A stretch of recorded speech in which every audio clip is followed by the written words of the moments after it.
السلام علیکم ورحمۃ اللہ وبرکاتہ. امید ده دوستان تاسو بخیر. الله مو همیشه خوشاله ساته. دا ویډیو دغه مرګرو د پاره د کم مرګري چې دی وخت کې خروج عوده یا اقامه ده او ختم دي او هغه د ملک نه بهر دي. ورونو فکر مکو ان شاء الله پرون یو پاکستاني د جوازاتو نه سوال کړو په ټویټر باندې چې یاره زمونږ اقامه ختمه ده او کوم خادم الحرمین شریفین حفظه الله چې کوم اعلان کړو نو د هغه اعلان مطابق زمونږ هغه اقامه سیوا نشوي.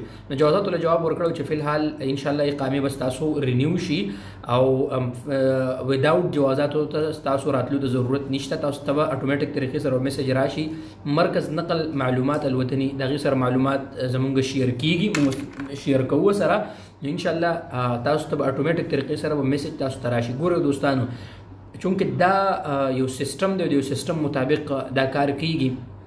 جوازاتو د خادم الحرمین شریفین حفظه الله د فند پیسې ورکړی کیږي او ادا سفری نه کیږي او ګورنمنت هغه ته پیسې ورکوي او د هغه پیسو چې کله پیسې هغه ته پیښ شي او هغه پوره معلومات هغه ته دغه شي نو چې کم څومره خلک بار دي څومره دن دي د کوم خلکو خروج عوده ختم نه د کوم خلکو نه دی ختمه نو د هغه مطابق بیا جوازات فیصله کوي. نو لہذا تاسو ان شاء الله مرګري چې چا مرګرو د اگست کې ختم شوی دی مطلب بیا اگست کې نه دی سیوا شوی خروج عوده یا اقامه نو ان شاء الله په سپتمبر کې به د ټولو مرګرو ان شاء الله اقامه بم سیوا شي او خروج عوده بم سیوا شي. هیڅ ټینشن مال تاسو ته بس په سعودي کې چې حکومت او خادم الحرمین شریفین چې کوم خبره وکړي حرف اخیری او غبیاین ان شاء الله ټینشن غوښتو ته ضرورت نشته. ان شاء الله د الله په حکم سره به ان شاء الله سیوا شي او ټیم بس تاسو په خروج عوده او په اقامه کې سیوا شي. مننه.